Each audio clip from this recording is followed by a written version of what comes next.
Cabinet secretary બેઠકમાં PSU production વધારવા માટે ટકોર કરવામાં આવી છે। હાલ થઈ રહેલા ઉત્પાદનનો વ્યાપ વધારવા ટકોર કરવામાં આવી। એફટીએનો મહત્તમ લાભ લેવા માટે ચીફ સેક્રેટરીએ સૂચના આપી છે। કેબિનેટ સેક્રેટરી બેઠકમાં અધિકારીઓને આદેશ કરવામાં આવ્યો છે। પ્રોડક્શન વધતા રોજગારી, નિકાસ, આવક વધશે। બજેટ રજૂ થતા પહેલા ઉચ્ચ સ્તરીય બેઠક યોજાય ત્યારે બેઠકમાં સરકારની વર્તમાન યોજનાનો રિવ્યુ થયો ત્યારે નિર્મલ અમારી સાથે જોડાયેલા છે। નિર્મલ, જે કેબિનેટ કક્ષાની જે બેઠક થઈ હતી તેમાં શું ચર્ચા થઈ અને શું આદેશ કરવામાં આવ્યા છે?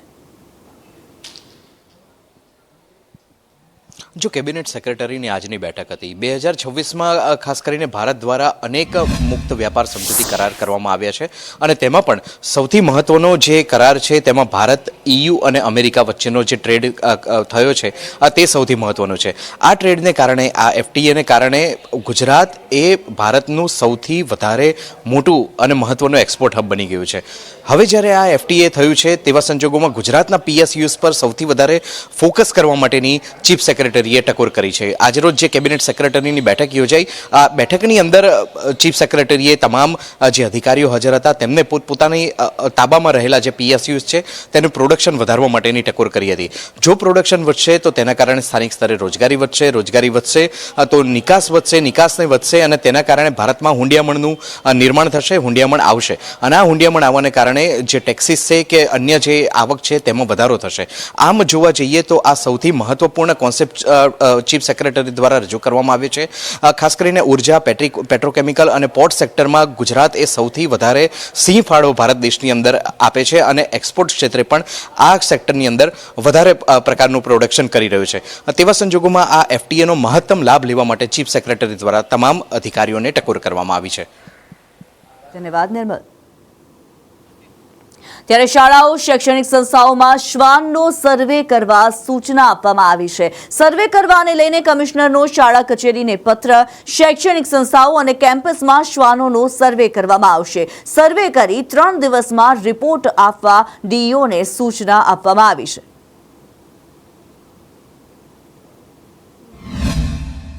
કે આક્ષેપ કરવો એ એમનો અધિકાર છે અને એમનો આક્ષેપ કરવો એમનું કામ છે, પરંતુ જે આપે જેમ વાત કરીએ એમ નામદાર સુપ્રીમ કોર્ટના આદેશના અનુસંધાને આ પરિપત્ર થયેલો છે અને આ પરિપત્રમાં સ્પષ્ટ લખેલું છે કે પોતે પોતાની શૈક્ષણિક સંસ્થા હોય એ પૂરતો જ આ મર્યાદિત છે, એને કોઈ બહારની જગ્યાએ સર્વે કરવા જવાની જરૂર નથી।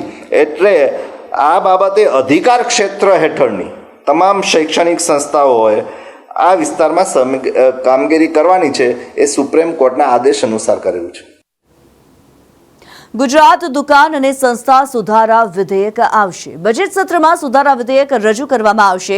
મંત્રી કુંવરજી બાવળિયા આ સુધારા વિધેયક લાવશે। મહિલાઓને રાત્રિ નોકરી સુવિધા બાબતનું વિધેયક રજૂ કરવામાં આવશે। અગાઉ સરકારે વટહુકમ બહાર પાડ્યો હતો, કેન્દ્રએ પણ કાયદામાં સુધારા કર્યા હતા, ત્યારે ગુજરાત દુકાન અને સંસ્થા સુધારા વિધેયકને બજેટ સત્રમાં રજૂ કરવામાં આવશે। મંત્રી કુંવરજી બાવળિયા આ સુધારા વિધેયક લાવશે। મહિલાઓને રાત્રિ નોકરી અને સુવિધા બાબતનું આ વિધેયક છે।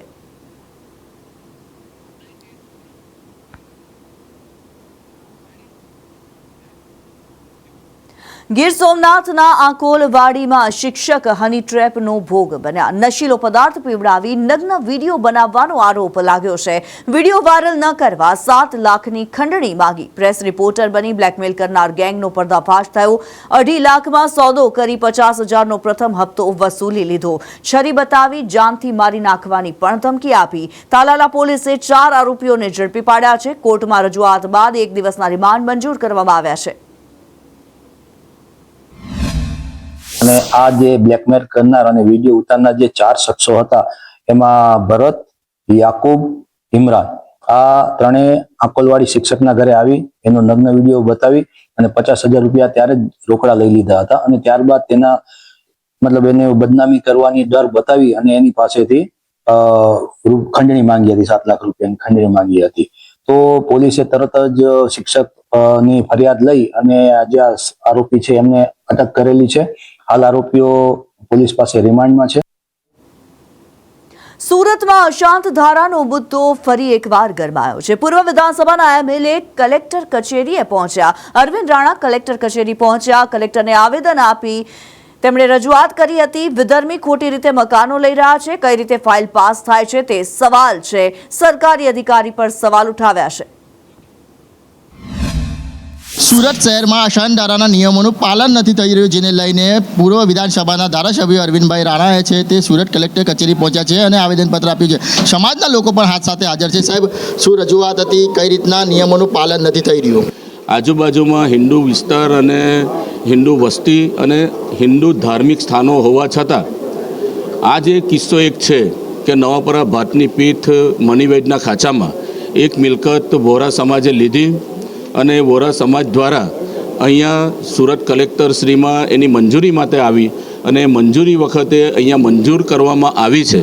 અને અમારો વિરોધ, રાણા સમાજનો વિરોધ, ધારાસભ્યોનો પણ વિરોધ હોવા છતાં આની જ્યારે મંજૂરી આપવામાં આવી છે ત્યારે એમાં જે તારણ આપવામાં આવ્યું છે કે એમાં બાજુમાં મસ્જિદ છે, એ ખરેખર આ મસ્જિદ નથી, પરંતુ અમારી પાસે જે રેકર્ડ છે તે રીતે અને સ્થળ ઉપર પણ જાગનાથ મહાદેવનું મંદિર આવ્યું હોવા છતાં ખોટા નિવેદનો તૈયાર કરીને ખોટી રીતે આવી જે મંજૂરી આપવામાં આવી છે તો ભેગા થયા છે. જો ભવિષ્યમાં આની કોઈ પડઘો નહીં પડે તો સ્થાનિક લેવલે પણ વર્ગ વિગ્રહ પેદા થાય અને એ વર્ગ વિગ્રહ પેદા થાય તો એની સંપૂર્ણ જવાબદારી એ આ વહીવટી તંત્રની રહેશે. કેમેરા પર્સન અજીત પટેલ સાથે મનીષ પરમાર, સંદેશ ન્યૂઝ, સુરત. અમદાવાદમાં સીટીએમ વિસ્તારમાં સ્થાનિકોનો વિરોધ જોવા મળ્યો છે. ગટર અને પીવાના પાણીની સમસ્યાને લઈને વિરોધ કરવામાં આવ્યો. પીવાના પાણીમાં ગટરનું પાણી મિક્સ થયાનો આક્ષેપ કરવામાં આવી રહ્યો છે. મોટી સંખ્યામાં લોકો એકત્ર થઈ વિરોધ નોંધાવ્યો છે. કોંગ્રેસના કાર્યકર્તાઓ પણ આ વિરોધમાં જોડાયા. ત્યારે ગટર અને પીવાના પાણીની સમસ્યાથી સ્થાનિકો પરેશાન છે. પીવાના પાણીમાં ગટરનું પાણી મિક્સ થઈ ગયાનો સ્થાનિકોનો આક્ષેપ છે. ત્યારે મોટી સંખ્યામાં લોકોએ ભેગા થઈને વિરોધ કર્યો હતો. કોંગ્રેસના કાર્યકર્તાઓ પણ આ વિરોધમાં જોડાયા હતા.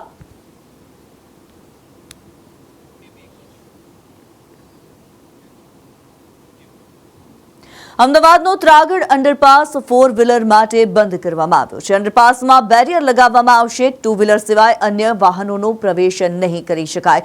ઓરડા દ્વારા બેરિયર લગાવવાની કામગીરી શરૂ કરવામાં આવી છે. હિરેન રાવલ વધુ વિગતો જણાવી રહ્યા છે. હિરેન, જે પ્રમાણે અંડરપાસમાં બેરિયર લગાવવાની કામગીરી શરૂ કરવામાં આવી છે, શું માહિતી, શું અપડેટ? ત્રાગડ અંડરપાસ જે છે તેનો કટ અગાઉ બંધ કરવામાં આવ્યો હતો. ત્યાર પછી ત્યાંથી મોટા વાહનો પસાર થતા આ ટ્રાફિકની સમસ્યાઓ વારંવાર સર્જાતી હતી. એના નિવારણ હેતુ મોટા વાહનો ત્યાંથી પસાર ન થાય તે માટે ત્યાં ડિવાઈડર પ્રકારે લગાવવામાં આવી રહ્યું છે અને ત્યાંથી માત્ર ને માત્ર 2 વ્હીલર પસાર થાય એ પ્રકારની વ્યવસ્થા કરવામાં આવી રહી છે. આજે એ કામગીરી ચાલુ હોવાના કારણે આજે 2 વ્હીલરને પણ પ્રતિબંધ મૂકવામાં આવ્યો છે. આવતીકાલથી આ કામગીરી પૂર્ણ થયા પછી માત્ર 2 વ્હીલર ત્યાંથી પસાર થઈ શકશે. અન્ય મોટા વાહનોને મંજૂરી નહીં આપવામાં આવે. સંભવતઃ આગામી દિવસોમાં જે ત્રાગડ અને હિલ્લોક હોટલ પાસેનો જે કટ છે જે બંધ કરવામાં આવ્યો હતો એ કટ પણ ઓરડા દ્વારા ખોલવામાં આવી શકે છે. જી ધન્યવાદ હિરેન આ માહિતી માટે. રાજકોટ શહેરના વ્યસ્ત ગણાતા 150 ફૂટ રિંગ રોડ પર હવે રાહદારીઓને જીવના જોખમે રેલિંગ ઠેકવાની કે પછી ટ્રાફિકની વચ્ચેથી પસાર થવાની જરૂર નહીં પડે. લાંબા સમયની માગણી બાદ રાજકોટ મનપાએ એક્શન પ્લાન તૈયાર કર્યો છે. શહેરના અતિ વ્યસ્ત એવા બિગ બજાર અને અમીન માર્ગના ખૂણે હવે 2 અત્યાધુનિક ફૂટ ઓવરબ્રિજનું નિર્માણ થશે. અવારનવાર થતા અકસ્માતો અને બીઆરટીએસની રેલિંગ ઓળંગતી વખતે લોકોના ભોગ બાદ તંત્રએ આ મોટો નિર્ણય લીધો છે. હવે અહીંયા તો ખાસ જરૂર છે. દરેક મોટા ચોકમાંથી એટલો ટ્રાફિક થાય છે કે ઉંમરલાયક માણસો અહીંયાથી પસાર નથી થઈ શકતા.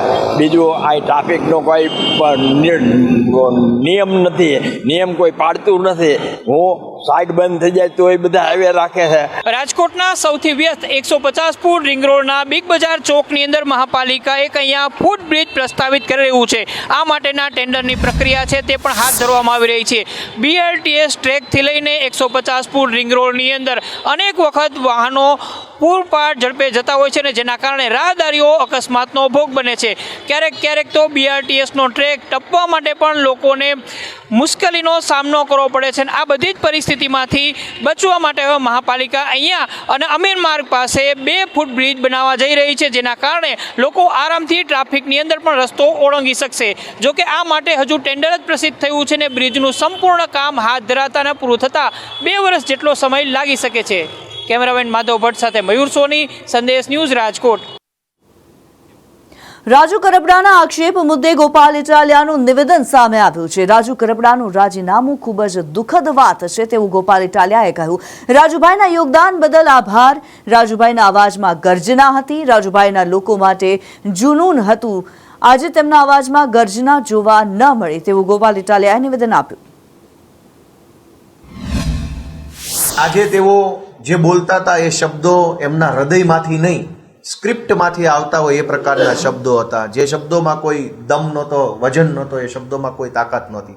કે હું રાજુભાઈને લાચાર નજરમાં નહીં જોઈ શકું, ડરેલા નહીં જોઈ શકું. હું રાજુભાઈને મેં હંમેશા એક નીડર માણસ તરીકે જોયા છે અને આજે એમના ચહેરા ઉપર લાચારી, ડર જેલમાં જવાનો, એના શબ્દોની અંદર ડર કે જેટલી સ્ક્રિપ્ટ આપી છે એ સ્ક્રિપ્ટ પ્રમાણે નહીં બોલું તો કદાચ મને આમ થઈ જશે, તેમ થઈ જશે. આ 5 આરોપીઓ ઉપર જે કેસ છે એ કેસનું સુરેન્દ્રનગરની અદાલતમાં આજે આખરી નિર્ણય થવાનો હતો. એટલે ભાજપ તરફથી એમના ઉપર પૂરું દબાણ કરવામાં આવ્યું કે જો 12 તારીખે પ્રેસ કોન્ફરન્સ કરીને આમ આદમી પાર્ટી ઉપર સ્ક્રિપ્ટ પ્રમાણેના આરોપ નહીં લગાવવામાં આવે તો કોર્ટમાં કંઈ પણ થઈ શકે છે અને બંને કેસોમાં એક જ તારીખ. આપમાંથી રાજુ કરપડાના રાજીનામાનો જે મુદ્દો છે તેમાં આપ સંગઠન મહામંત્રી મનોજ સોરઠિયાનું નિવેદન સામે આવ્યું છે. રાજુ કરપડાના તમામ આરોપોને મનોજે ફગાવી દીધા. અંગત કેસોમાંથી બચવા માટે રાજીનામું આપ્યું હોવાનું નિવેદન તેમણે કર્યું.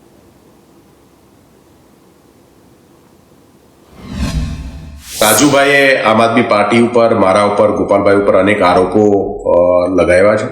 એમણે આમ આદમી પાર્ટી ગઈકાલે છોડી છે અને ગુજરાતના લોકો, ગુજરાતના તમામ ખેડૂતો જાણે છે કે રાજુભાઈએ આ સંઘર્ષનો રસ્તો, આંદોલન શા માટે છોડ્યું છે. રાજુભાઈના પરિવાર ઉપર જે જૂના કેસો છે જેમાં સજા પડવાની હતી, આજે જ લગભગ કેસોના ઉપર કંઈક હિયરિંગની પણ આજે તારીખ હતી અને આ તમામ જે કેસો છે એમાંથી રાહત માટે રાજુભાઈએ છે આમ આદમી પાર્ટી છોડી છે. ખેડૂતોનો આ સંઘર્ષને આ રસ્તો છોડ્યો છે.